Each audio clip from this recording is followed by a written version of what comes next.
What role does the y-intercept play in linear function?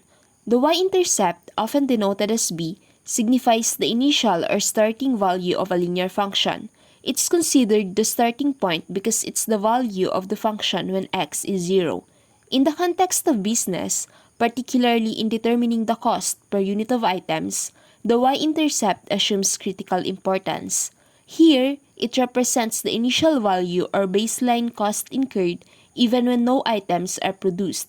This includes expenses such as rent, insurance, salaries, among others, collectively known as fixed cost. For instance, if the fixed cost amounts to $1,000, then the y-intercept of the cost function would be $1,000. The sign of the y-intercept provides valuable insights into the relationship between fixed cost and total cost.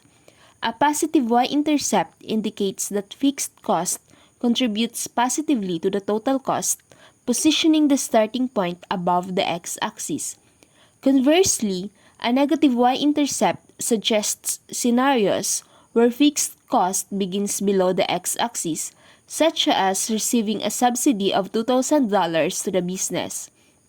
This starting value provides a reference point from which we analyze how the total cost changes with each additional unit produced. It may increase, decrease, or remain constant.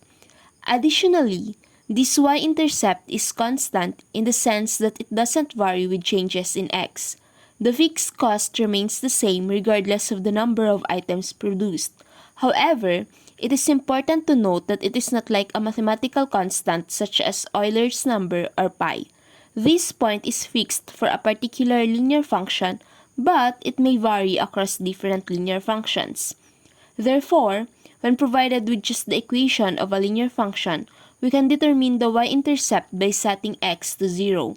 This process allows us to identify the starting point of the function and understand its initial value.